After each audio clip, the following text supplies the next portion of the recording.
Tonight on CTV News, a fugitive surrenders. He's a modern-day El Chapo. He is a modern-day Pablo Escobar, and he thought he could evade justice. Former BC Olympian Ryan Wedding turned alleged drug kingpin, now in a U.S. jail after years on the run. We have something that's called Project Assurance, and that is uniformed members that are out overnight in the high-risk areas. The Surrey police chief is calling for more resources to fight extortion, why he thinks the crime wave is spiking. A one-on-one interview.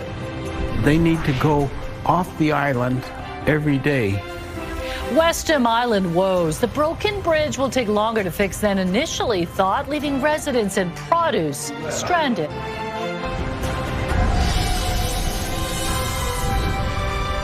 This is CTV News with me, Jung Lee. Good evening. Thanks for joining us. It took law enforcement from 3 countries, but accused drug kingpin Ryan Wedding is now sitting in a U.S. jail.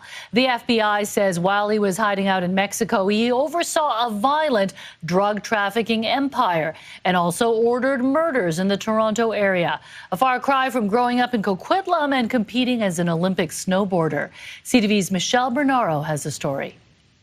He was on the FBI's 10 most wanted list, a fugitive authorities have been trying to capture for years. But Ryan Wedding, seen here in handcuffs as he exits a plane in California, is now in U.S. custody. He went from an Olympic snowboarder to the largest narco trafficker in modern times. He is a modern-day El Chapo. He is a modern-day Pablo Escobar, and he thought he could evade justice. 44-year-old Wedding, who grew up in Coquitlam and competed in the 2002 Winter Olympics, will face a U.S. federal prosecution. Here we are today, bringing him to justice for trafficking hundreds of kilos of cocaine and also for the murder of innocent civilians. At a joint news conference in California that included the RCMP, U.S. investigators said Wedding and others are charged for their roles in a transnational crime network, shipping massive amounts of cocaine through California on its way to Canada. Wedding is also accused in connection with several murders, including the killing of Jagtar Sidhu and his wife Harbjahan Sidhu. They were gunned down in November 2023 in the Greater Toronto area, but police said it was a case of mistaken identity. The FBI would not talk about the $15 million reward that had been offered for information leading to Wedding's arrest. We will not comment on anyone regarding the rewards. Nor the details of his capture. To safeguard the integrity of the ongoing investigation, we will not go into that. However, a statement from the U.S. Embassy says the surrender of Ryan Wedding was a direct result of pressure applied by Mexican and U.S. law enforcement. No single agency or nation can combat transnational organized crime alone. The arrest of Ryan Wedding is a result of strong, trusted partnership. After a decade in hiding, Wedding will stay in police custody and makes a court appearance Monday. Michelle Bernaro, CTV News, Vancouver. To breaking news now on a W5 investigation. A BC man accused of murdering his girlfriend in Mexico has been declared guilty. 23-year-old Kiara Agnew from Dawson Creek was beaten to death at a 5-star resort in Playa del Carmen nearly 3 years ago. Her boyfriend Ryan Friesen was charged in her killing but was found not guilty by a Mexican judge. Now, after a review of the case by a Mexican magistrate, that ruling has been overturned. His lawyers are appealing the decision. A brazen rush hour shooting in a gas station parking lot in Burnaby has left a 28-year-old man dead, triggering an investigation by the homicide team. iHit has identified the victim as 28-year-old Dilraj Singh Gill of Vancouver, who they say is known to police. Investigators believe the shooting was targeted and linked to BC's ongoing gang conflict. It happened around 5:30 yesterday afternoon at Canada Way and Smith Avenue. Police later found a burnt vehicle near Deer Lake on Buxton Street near Fort Glen Drive. We are working diligently to identify the occupants involved in the burnt vehicle, which we have confirmed to be really related to the shooting. I was priming my pump and we heard a couple shots and like gunshots, pop, pop, pop. I looked over and there was someone lying on the ground and another guy running towards the west. iHit is asking anyone with information or dashcam video to come forward as they continue to collect evidence from scenes of the shooting and the burnt vehicle. Now to the latest on the spike in extortion crimes rocking Metro Vancouver. The epicenter is Surrey, and tonight CTV's Craig Krause had a one-on-one interview with the city's chief of police. Craig reports on why the chief thinks the crime wave is escalating. Chief Lipinski, thank you for taking time today. Surrey's police chief opening up as the city faces 34 extortion-related cases just this month with 8 shootings. What is the Surrey Police Service doing to stop this? This is obviously a concern for the Surrey Police Service, and as you know, there's a BC Extortion Task Force. Surrey Police Service has 15 employees there working. Also here within the Surrey Police Service, we have our own extortion unit. And then we have something that's called Project Assurance, and that is uniformed members that are out overnight in the high-risk areas. But is it working? The police chief says shootings began to drop in November and December, months after the task force was created. Once January came, it spiked. There's many theories about that. I'm not sure why that is, but I checked with my counterparts across the country. And in fact, Peel Regional had a spike as well. What are some theories? Why is that happening?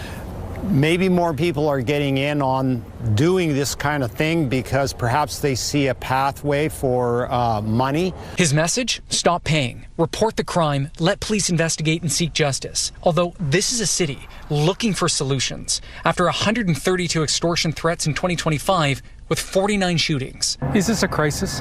This is definitely a crisis. There was a report this week that an extortion victim returned fire. This comes as many residents over the last year have told CTV News they were considering buying weapons to protect their family.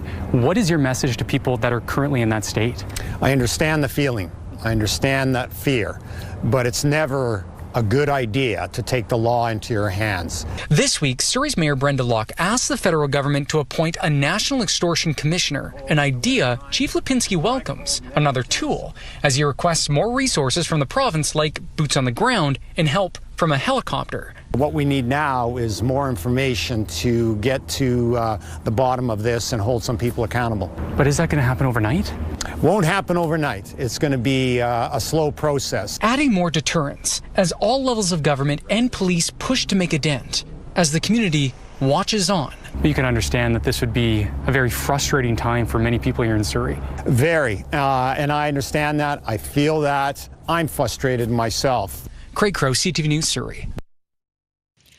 Charges have been laid after a man pointed what turned out to be a replica gun at bus passengers in Abbotsford yesterday.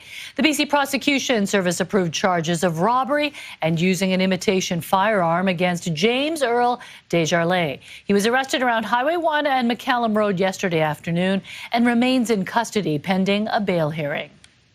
Dozens of people have been displaced after a fire at a residential building in Coquitlam last night. Video captured by a witness shows flames shooting out the building near Princess Avenue and Town Centre Boulevard. First responders were called to the scene around 7:30 p.m. and worked overnight to evacuate all 27 units.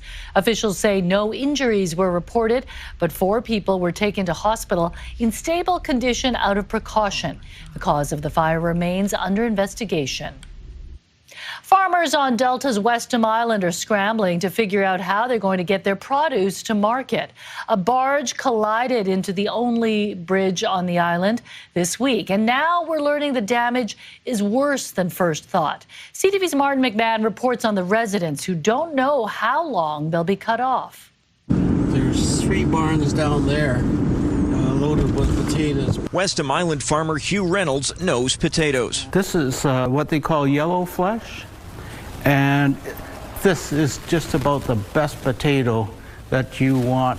But with damage to the Westminster Island Bridge worse than expected following Tuesday's barge strike involving the tugboat Quadrant Partner and no clear timeline for a repair or replacement, he has a lot of potatoes going nowhere anytime soon. They need to go off the island every day. So we've lost 3 shipping days now. Reynolds' farm isn't the only one affected, with Delta Mayor George Harvey estimating as much as $10 million worth of produce is stranded. The city has organized a barge but is hoping to ramp up the number of trips to help farmers and others on the island. Barges that will take small vehicles and be able to do regular trips, and then a large barge which will be really regulated insofar as high tides and low tides, that type of thing. So we're looking at both possibilities. Damage assessments continue with a dive team involved, but there are big questions about what's next if the 100-plus-year-old bridge ultimately needs to be replaced. While people can walk across, that will now be restricted to residents only. We're in the early stages of planning a replacement bridge here, and we've got funding secured for the design of that right now. Further funding for construction would need to be secured at a later date. Reynolds is calling on all levels of government to help as he fears the worst for the future of the bridge. The Delta manager last night, he used the word condemned. And they're sending divers down to see whether the pilings are even connected. The Transportation Safety Board is sending investigators to look into what has happened here. In the meantime, people and the farmers here are left to wonder when they'll have a functional crossing once again. Martin McMahon, CTV News, Delta. After months of delays leading to a devastating cancer diagnosis, a BC mother is pleading for change. Her urgent calls for reform in just a moment. But first, let's take a look outside. Here is a spectacular view from Grouse Mountain. The city looks so sparkling. The skies are clear. Yes. Another sunny, bright day. I need chapstick, though. Yes, and chapstick, my hands are getting dry. Mitts. I wore my mitts today, a toque as well. Yes, very cold out there, and it'll get even colder as we dip down below freezing through the overnight hours. But right now, not bad at all. We're looking at 5 degrees at the harbor, 4 in Burnaby, a cool 1 in Pitt Meadows. But look at Chilliwack. You're sitting at 6 degrees right now, as well as in Abbotsford. So as we head into tomorrow for the weekend, we'll see a mix of sun and cloud, a cool 3 degrees. And that's what we can expect into Sunday as well, with mostly cloudy skies and some sunny breaks. CTV Weather brought to you by Expedia Cruises. Explore the endless possibilities at one of our 36 BC locations. Learn more at expediacruises.ca. So below seasonal temperatures as we head into the weekend, but it does warm up next week. I've got those details coming up. Yeah, it's been a long time since we've seen any rain. I know. It's been a very long time. All right, thanks, Anne. A poor moody mother with stage 4 cancer is speaking out tonight. She's wondering if delays to see an oncologist and getting tested led to her cancer spreading. A healthcare union is slamming the wait time, saying the province desperately needs more staff to ease the backlog. CTV's Isabella Zaffarisi reports. Sarah Galuli spends her days walking along the trails of her Port Moody neighborhood. It's a way to cope as the 40-year-old mother of 2 grapples with a stage 4 cancer diagnosis. My 4-year-old doesn't know what's going on, but my 10-year-old is sharp as a tack. She gets everything. She listens to everything. We try not to give her too many stats or anything, but she gets it. She knows that it's a big deal. Last year on July 1st, Galuli was told she had breast cancer. A lumpectomy was scheduled July 28th. Following the diagnosis, she asked for a CT scan, a PET scan, and a Ki-67 marker for tumor proliferation. She was told she didn't need them. And I always felt like whenever I was in front of a medical professional, it was amazing and I was taken care of. It's when I left that the silence was deafening. 2 months later, she saw her oncologist, who ordered the tests she had initially asked for. By November, the cancer had spread. I was so saddened by it. Galuli believes if these scans had happened earlier, things may be different. She brought her story to the legislature on Wednesday, her 10-year-old daughter by her side. Pretty special to not only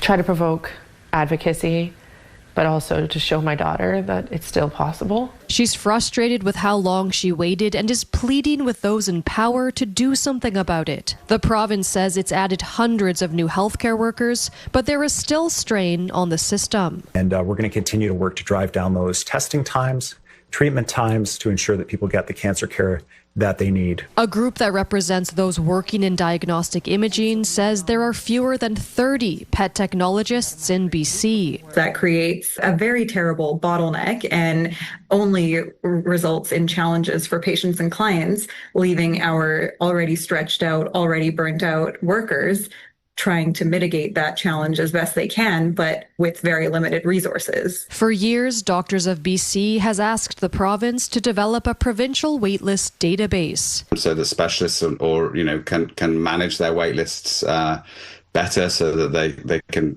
make it more streamlined. Since speaking out, Gillooly says many have reached out with similar stories. But one of the first things that I told my husband when I got diagnosed is I want to be the change. I want to change the medical system. He's like, do it, Sarah. We will all support you. Isabella Zavarisi, CTV News, Port Moody. Australian officials have revealed how a young BC woman died. Piper James' body was found surrounded by dingoes on a beach. Also ahead. The U.S. regulations don't care about headlight glare.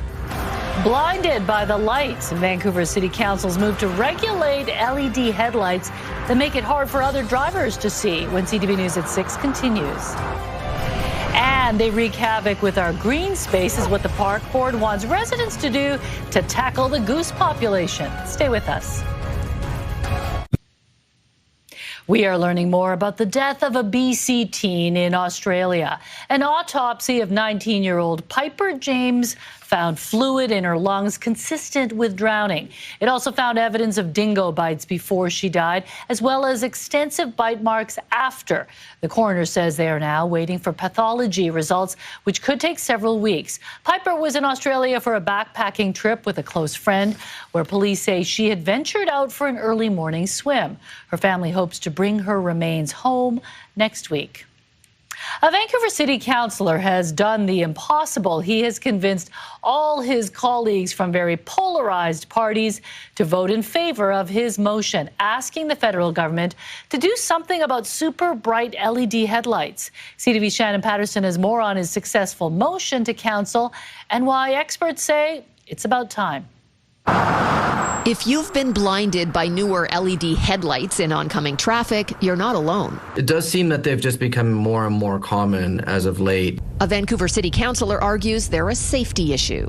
Not only for other drivers, but for cyclists, for pedestrians, for bus drivers. So on Wednesday, Sean Orr presented a motion to council that directs the federal government to create clear, enforceable limits on headlight brightness, and it passed. It's kind of difficult to get a lot of things through in this council, just kind of ideologically divided. I thought this might be a good one that we could all sort of unite behind, and I was right, and it was unanimous. So it's really interesting to see city council, which, this is not really a city council issue, issuing this kind of action, because I think it indicates that political will is developing as regards headlight glare. Daniel Stern is a prominent Vancouver-based vehicle lighting expert who believes LED headlamps can be a safety hazard. Probably one of the biggest issues, how did we get here with these headlights being so bright, is that Canada has long handcuffed itself to the U.S. regulations on how cars are built and equipped.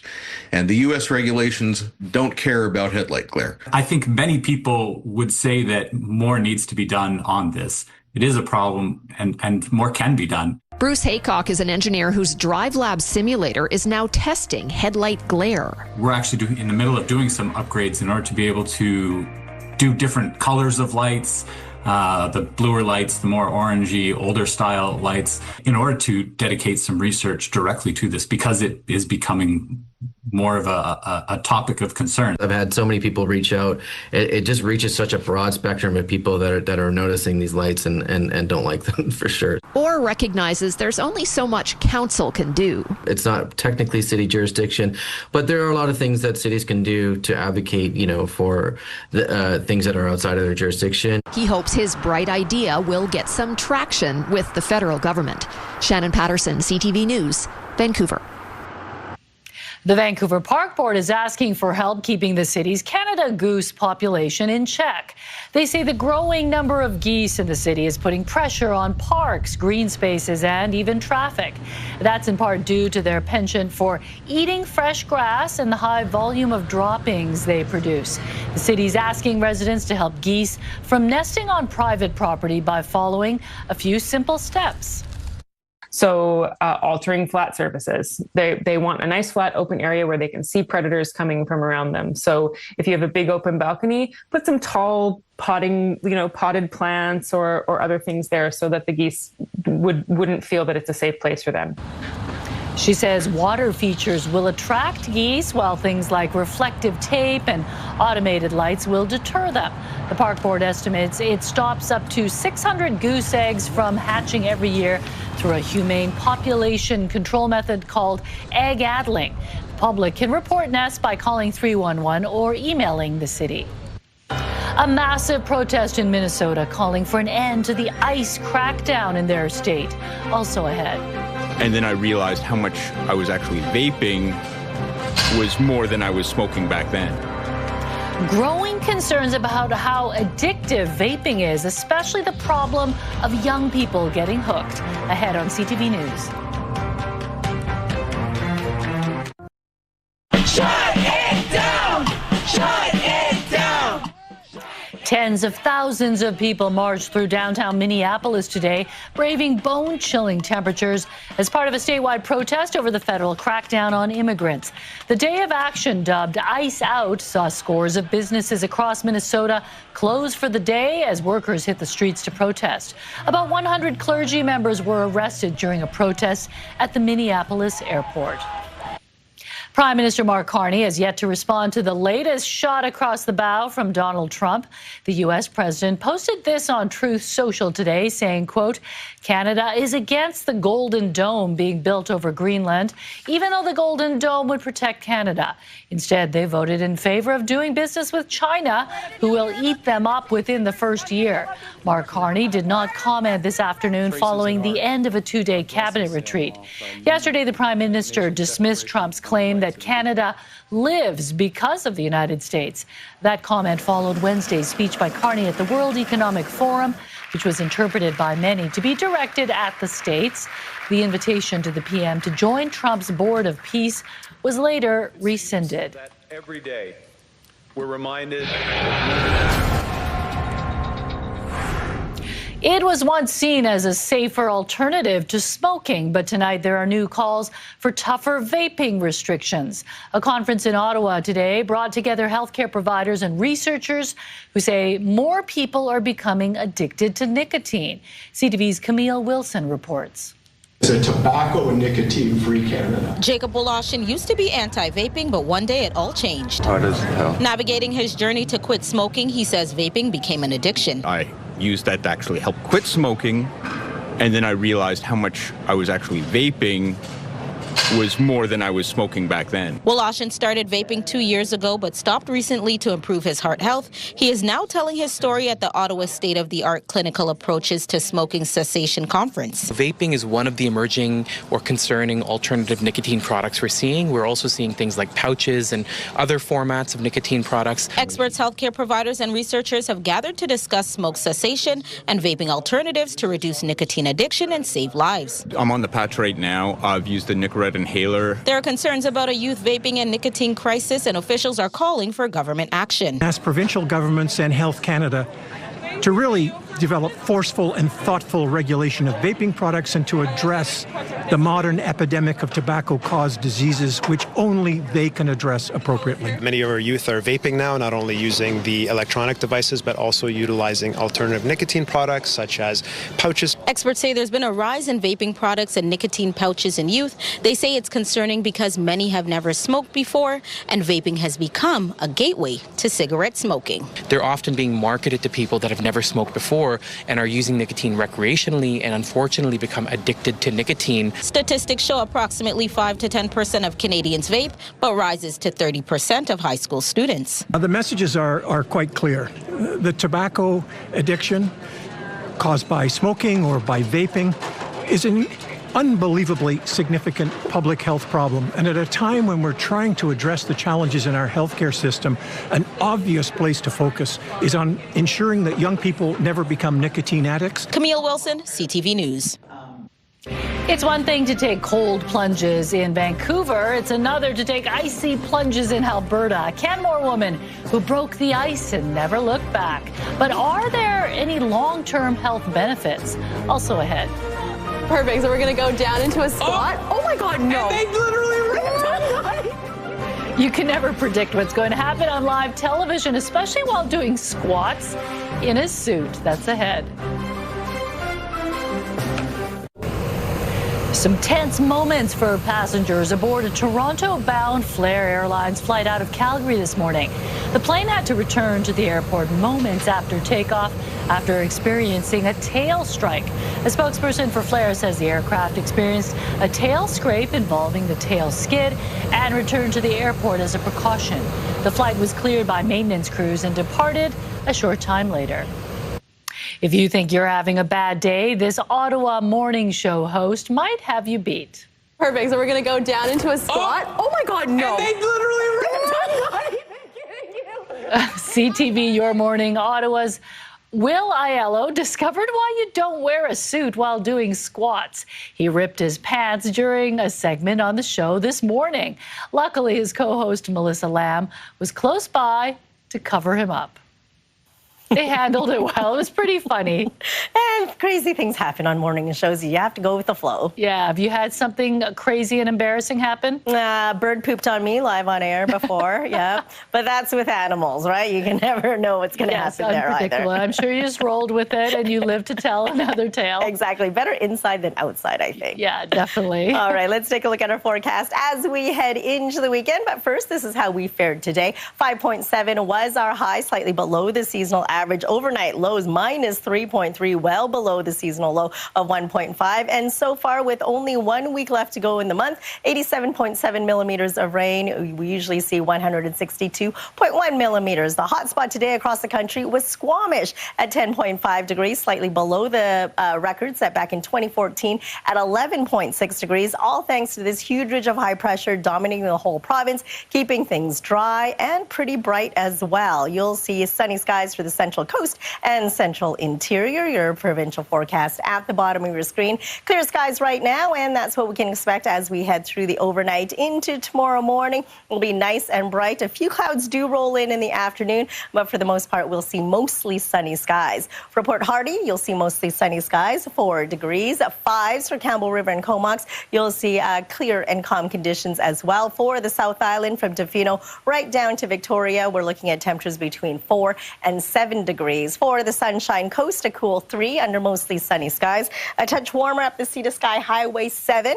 And for Whistler, you'll see clear and calm conditions, cold as well with a high of -1. And for us across the Lower Mainland, we're looking at mostly sunny skies, 4 degrees near the water, 5 degrees further inland, so definitely below seasonal temperatures. It does cloud over on Sunday, 4 degrees with some sunny breaks. Overcast conditions for Monday, sunny breaks for Tuesday, clouding over once again on Wednesday.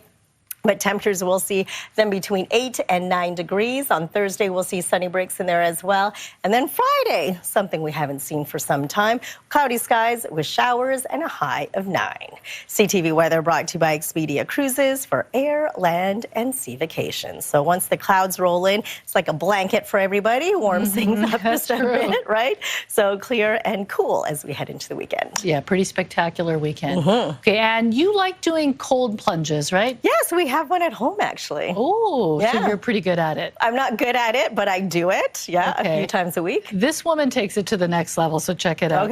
Okay, jumping in glacier-fed rivers and lakes takes some nerve any time of year, but especially in January. For one Alberta woman, cold water exposure is part of her everyday routine. But taking the plunge might not be for everyone. CTV's Tyler Barrow has more. Slipping right in. The weather, kind of balmy for January, only around -10 degrees Celsius. I started ice plunging about 10 years ago. Absolutely fell in love with it. Canmore resident Angela Knox swears by cold water exposure. Knox says it's a way for her to connect with nature while also boosting her mood. It just changes your day. It teaches you to deal with small amounts of stress and have a really positive outcome afterwards. The 52-year-old does more than just jump in the water, seen here surfing the Kananaskis River near Canoe Meadows. She is a cold crusher who has now created a 30-day challenge in the form of a deck of cards. She calls it the Cold Revolution, a guide to radical well-being. But it might not be for everyone. There aren't clear-cut benefits to submerging your body in cold water. The evidence is strongest for after a hard workout, muscle recovery. Beyond that, there is minimal science showing the long-term health benefits. We can't right now say that high you get right after you jump into the cold water has long-term health span or longevity benefits. Takurs also reminds individuals with an underlying heart condition, are pregnant, or have a cold-sensitive condition to avoid cold water exposure and speak to their medical providers. But for those looking to get a little chilly, Knox advises breaking the ice slowly.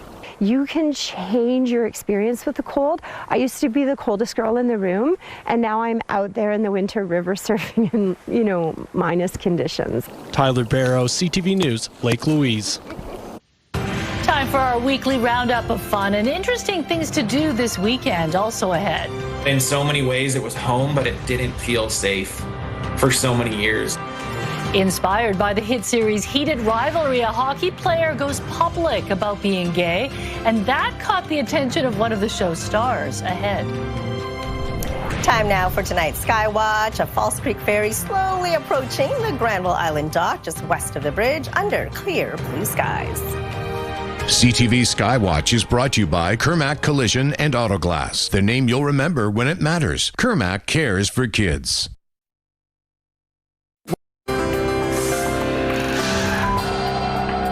Taking a look at today's markets, the Canadian dollar made its biggest gain since May, trading for nearly 73 cents to the U.S. dollar. Oil up $1.71, closing the day at 67.7 a barrel. Gold gained $66 on the day. The TSX ended the day up 142 points, while the Dow Jones was down 285. Calgary is getting a new Fairmont hotel, but it will be a while before you can stay there. There are 4 of them here in Metro Vancouver, but the luxury brand's only hotel in Calgary right now is the Palliser downtown. Fairmont says its new luxury hotel will open in late 2031. It's the 4th hotel project being built in partnership with the development group Truman as part of a major revitalization of Calgary's culture and entertainment district near Stampede Park. A queer hockey league in Vancouver and a fictional show about closeted NHL players has inspired a real-life player to publicly come out as gay. Minnesota's Jesse Courtium released a statement on social media detailing his struggles as a closeted man in the hockey world while playing in non-professional leagues across the U.S. Courtium says his life changed when he gained the courage to sign up for a queer hockey tournament where he met players from Vancouver's cutting edges. For any hockey player, walking into a rink, being around hockey when you've played it your entire life, it's home for you. But in so many ways, it was home, but it didn't feel safe for so many years until I met the Edges in 2017. He adds that watching the show Heated Rivalry pushed him to come out publicly. His story has caught the attention of one of the show's stars, BC's own Hudson Williams, who sent a video message to Courtium during a slot on the Drew Barrymore show.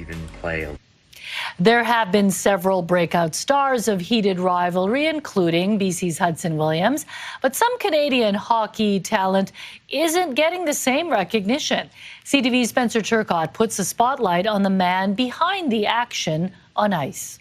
A third-year accounting student, Jonah de Simone, thought his hockey career at the University of Guelph was winding down. I had 2 concussions last year, so I decided to step away from the team. But his on-ice time was revived in a roundabout way. I knew there was going to be like a gay hockey show filming in Guelph, and someone on production reached out to to our coach Josh, looking for, for some extras. Turns out Jonah's height and weight fit the bill perfectly to be a body double for Hudson Williams, a co-star in the smash Crave hit Heated Rivalry, which is a romantic drama that shines a light on LGBTQ2S+ representation in hockey.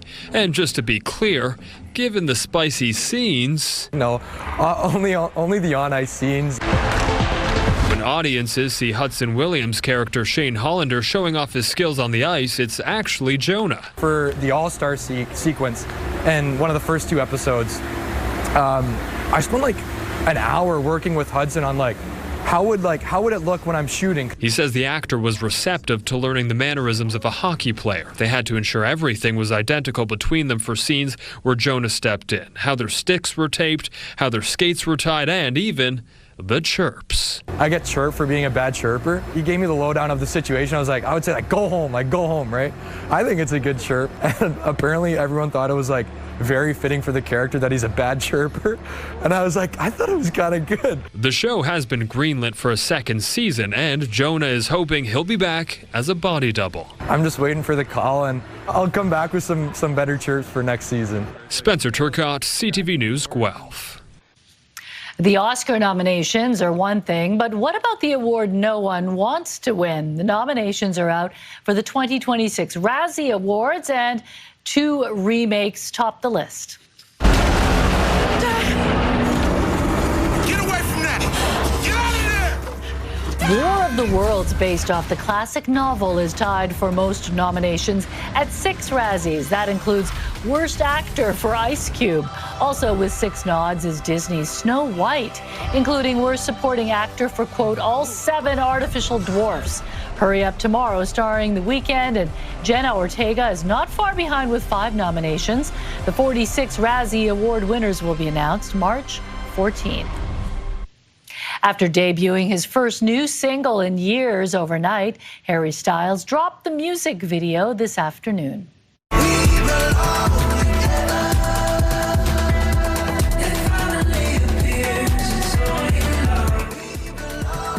This is Styles' new electronic-style track, Aperture. The video shows the singer running from fighting with and dancing with a stranger in an empty hotel. It's the first track off of Styles' upcoming album, Kiss All the Time, Disco Occasionally. It's out March 6th, ahead of his Together Together tour, which doesn't have any stops in Canada. Street Food City, a candlelight concert, and the return of Push Performing Arts Festival. The Friday Feelgoods are still ahead tonight. Plus, design display. Adam finds out why a man built an unexpected addition to his backyard fence. Next on the Sawatsky Sign-Off. Right now, here's Nafisa Kareem with a preview of Your Morning Vancouver. Would you be able to tell if a coworker was the victim of domestic violence? Monday on Your Morning Vancouver, we'll learn about a new training program so workplaces can better recognize the signs and support survivors. And the simple ways to keep your information out of the wrong hands as we mark Data Privacy Week. Carrie's back on Monday morning. Have a great weekend.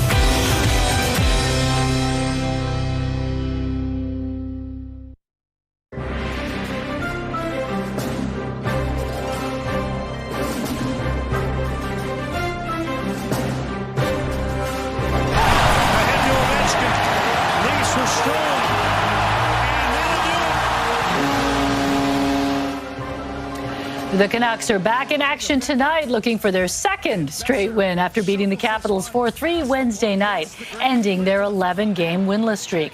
Tonight, Jack Hughes and the New Jersey Devils are in town after beating the Oilers a few nights ago. Puck drop shortly after 7. She had a challenging start to life, but Fiona the Hippo is now set to turn 9 years old. The Cincinnati Zoo posted a video of Fiona floating around and having a snack in the pool. Fiona is famous for surviving after being born 6 weeks early and being too small to stand and nurse from her mom. Fiona is now a healthy 2,500 pounds, and I'm sure it's all muscles. Probably for 80% sure. muscle, Yeah, right? she looks good for her age. Yeah, Come we're not going to on. body shame Fiona. Okay, it's time for Friday Feelgoods, a weekly roundup of unique events happening in Metro Vancouver. Here are 3 things worth checking out.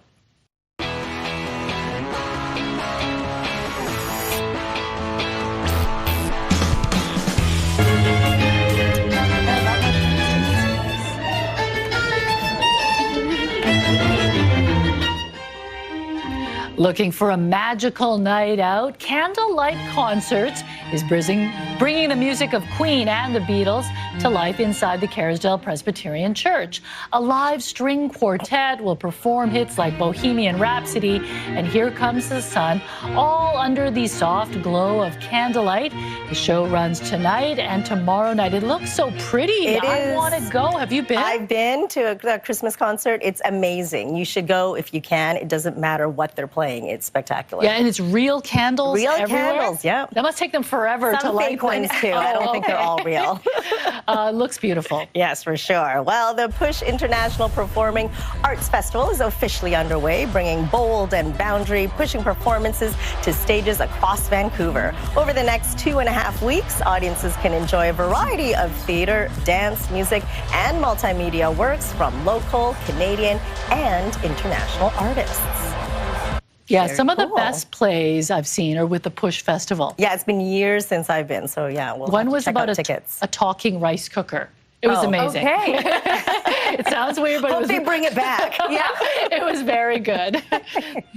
All right, and Vancouver's original street food festival is back for its 14th year, taking over the plaza outside the Vancouver Art Gallery. Entry is free, with more than a dozen food trucks serving up flavors from around the world. The event is put on as part of the Dine Out Vancouver Festival and is happening all weekend long. This is my type of event. You can go out, have a few snacks. I always love a snack. I always have to have one. Oh, yeah, definitely. So, this is my type of thing. And then the weather will cooperate. Exactly. So go out and snack away. Okay, if you have any events you'd like us to highlight, email your tips to CTV Feelgoods at ctv.ca. We'll get to the Sawatsky sign-off in just a moment, but first, Em, what's coming up tonight? Yeah, Min-Chang, good to be with you. Tonight at 11:30, Burnaby RCMP reporting several incidents involving a man committing lewd and indecent acts. This all happening after dark in and around Central Park in Burnaby. Later tonight, we'll hear what officials have to say about this. Okay, thanks a lot, Tim. Well, a man on Vancouver Island is putting his passion for woodworking and national pride on display. He has set up a museum of sorts in his own yard, and it was all sparked by one rare find at a thrift store.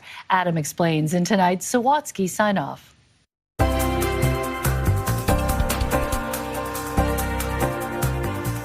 Alan Collier never imagined he'd end up doing this when he first fell in love with woodworking as a boy. I admired my cousin who had a workshop right next to his bedroom. Well, it was no surprise. Alan grew up to be a woodwork teacher.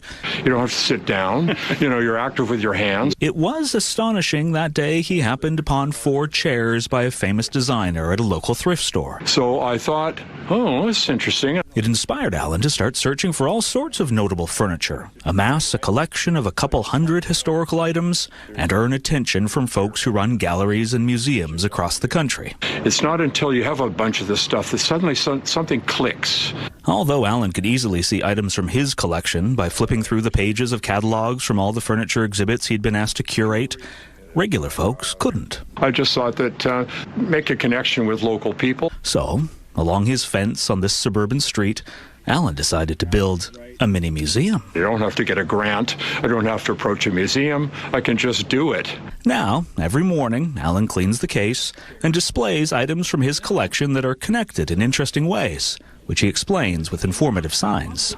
I'm very happy just to have a few people that walk by learn something about design, and hopefully it sticks. And hopefully, seeing as his exhibits have included at least one piece that's been designed and constructed in Canada, there are quite a few that meet the standards of international design. Remind us of our potential. This is who we are. We had an industry like this in Canada as well, and I don't know how many people would know that. And if, Alan says, our local designers and manufacturers can take a seat on the international stage again, I think it's more relevant now than ever to promote the idea of Canadian design. Along with being celebrated in a museum in the suburbs, they can be appreciated in homes around the globe.